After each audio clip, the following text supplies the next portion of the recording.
UPSC guide में आपका स्वागत है।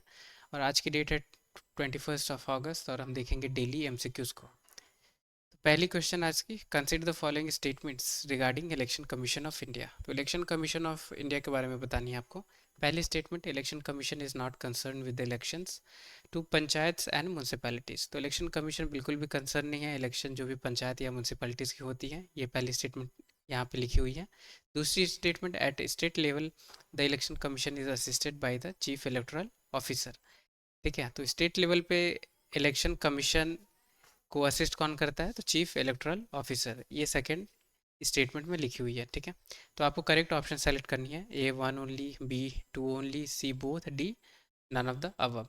तो वीडियो पॉज करके कमेंट बॉक्स में आप आंसर बताएं इसकी। तो इसकी जो करेक्ट आंसर है वो है सी बोथ। ठीक है, तो दोनों स्टेटमेंट सही है, यानी जो भी इलेक्शन पंचायत या म्यूनसिपैलिटीज़ की होंगी उसे कौन डील करेगी? तो स्टेट इलेक्शन कमीशन जो होती है वो उससे डील करेंगी। इलेक्शन कमीशन ये यूनियन लेवल पे है, राइट। इनकी कोई भी रिस्पॉन्सिबिलिटी नहीं है जो भी इलेक्शन पंचायत या म्यूनसिपैलिटीज़ में हो रही है उससे। दूसरी स्टेटमेंट सही है कि स्टेट लेवल पे इलेक्शन कमीशन को कौन असिस्ट करता है? तो चीफ इलेक्टोरल ऑफिसर। जो अपॉइंट कैसे होते हैं? तो इलेक्शन कमीशन और स्टेट, जो भी कंसर्न स्टेट है उसके गवर्नमेंट के कंसल्टेशन के बाद ये चीफ इलेक्टोरल ऑफिसर को अपॉइंट किया जाता है। अब हम दूसरी एमसीक्यू को देखेंगे आज की। Consider the statements regarding BRICS. तो ब्रिक्स के बारे में बतानी है। पहली statement, it is an intergovernmental organisation comprising Brazil, Russia, India, China और and South Africa. Second statement, the BRIC countries are considered the foremost geopolitical rivalry to the G7 group of leading advanced economies. ठीक है, तो यानी राइवरी है ये G7 group की, ये कही गई है। और पहली स्टेटमेंट है कि ये इंटर गवर्नमेंट ऑर्गेनाइजेशन है जिसमें ये सारी मेंबर्स हैं। तो आपको करेक्ट ऑप्शन सेलेक्ट करनी है, A one only, B two only, C both, D none of the above. तो इसकी जो करेक्ट आंसर है वो है बी टू ओनली। ठीक है, सिर्फ सेकंड स्टेटमेंट करेक्ट है कि बिग कंट्री राइवरी है G7 ग्रुप की। ठीक है, पहली स्टेटमेंट कैसे गलत है कि इसमें कही गई है कि ये इंटर गवर्नमेंटल ऑर्गेनाइजेशन है। ये तो बात सही है, पर इसमें और भी मेंबर्स है, Brazil, Russia, India, China, south Africa. बस यही कंट्रीज अब नहीं है क्योंकि 2024 में और भी कंट्रीज ऐड हुई हैं। ठीक है, इसलिए पहली स्टेटमेंट गलत है।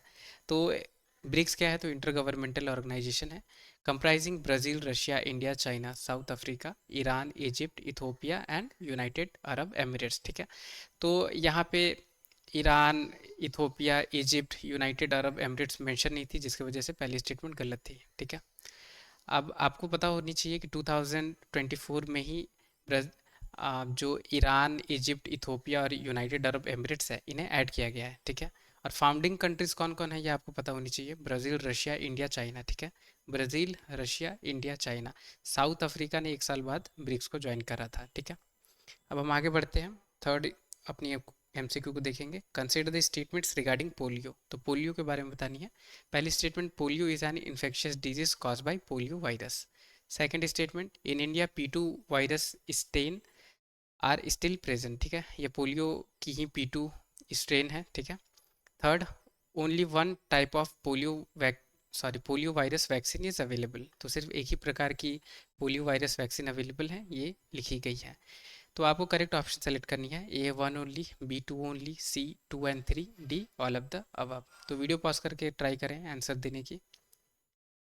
तो इसकी जो करेक्ट आंसर है वो है ए वन ओनली। ठीक है, सिर्फ पहली स्टेटमेंट सही है। ये बात सही है कि ये इन्फेक्शियस डिजीज़ है जो कॉज होती है पोलियो वायरस से। सेकंड स्टेटमेंट गलत है क्योंकि P2 जो वायरस स्टेन है, राइट, ये 1999 में 1999 में ही ये पर्टिकुलर एंड हो गई थी, एलिमिनेट हो गई थी। ठीक है, और अभी पर्टिकुलर दो टाइप की पोलियो वैक्सीन अवेलेबल है इंडिया में, राइट, या और भी जगह दो ही टाइप की अवेलेबल है फिलहाल। तो पोलियो वायरस के बाद में थोड़ी सी हम देख लेते हैं। तो हाईली इन्फेक्शियस वायरल डिजीज़ है। ठीक है, और कैसे ट्रांसमिट होती है? तो पर्सन टू पर्सन होती है, मेनली फेशियल ओरल रूट से। अगर हाइजीन मेंटेन नहीं रखते हैं या कंटामिनेटेड फूड या वाटर अगर कंज्यूम करते हैं तब ये होती है। और जनरली ये 5 इयर्स चाइल्ड में ही, यानी चिल्ड्रंस में ही ये देखने को मिलती है। ठीक है, अब स्ट्रेन्स को देख लेते हैं। तीन टाइप की होती है, P1, P2, P3। ठीक है, P2 इरेडिकेट कब हो गई थी ग्लोबली? 1999 में। ठीक है, और इंडिया को में 2014 में ही P1 और P3 स्ट्रेन पूरी तरीके से एलिमिनेट हो चुकी थी। ठीक है, तो इंडिया में भी कोई भी एक्टिव केसेस पोलियो वायरस की नहीं है। अब दो टाइप की है पोलियो वैक्सीन, एक ओरल पोलियो वैक्सीन और दूसरी इंजेक्शन पोलियो वैक्सीन। ठीक है, अब आगे बढ़ते हैं, हम फोर्थ एमसीक्यू को देखते हैं। विच of the following cave does have Kailash rock का टेम्पल? तो इन कौन सी केव्स में कैलाश रॉक का टेम्पल है, यही पूछेगी आपसे। ए इलोरा केव्स, बी बाघ केव्स, सी एलिफेंटा केव्स, डी अजंता केव। तो वीडियो पॉज करके आंसर देने की कोशिश करें। तो इसकी जो करेक्ट आंसर है वो है ए इलोरा केव्स। तो आज ही की न्यूज़ में ये कवर थी, एक इमेज कवर थी, राइट, जिसमें कैलाश रॉक टेम्पल को दिखाई गई थी। तो इलोरा में है। ठीक है, और आपको पता होना चाहिए कि इलोरा, एलिफेंटा और अजंता ये तीनों यूनेस्को वर्ल्ड हेरिटेज लिस्ट के अंदर है, राइट, जबकि बाघ केव नहीं है। अब हम देखते हैं अपनी अगली एमसीक्यू को। Recently which of the following wetlands were added into Ramsar site? तो रामसर साइट में कौन सी वेटलैंड्स को ऐड की गई है, ये पूछी गई है। ए लोनार लेक, बी तवा रिजर्वायर, सी सूर सरोवर लेक, डी उलर लेक। तो वीडियो पॉज करके आंसर देने की कोशिश करें। इसका जो करेक्ट आंसर है वो है बी तवा रिजर्वायर। ये वैसे मध्य प्रदेश में है, एमपी में है। इस टाइप के क्वेश्चन क्यों हमें देखनी है, क्योंकि यूपीएससी ने 2024 यानी इसी ईयर एक क्वेश्चन पूछा था, जिसमें उन्होंने पूछा था कि UNESCO intangible cultural heritage list में कौन सी रिसेंटली ऐड हुई है, राइट। तो इसलिए ये हमें समझना होगा, और वैसे भी तवा रिजर्वायर ये ऐड हुई है इसी ईयर, तो हमें ये पता होनी चाहिए।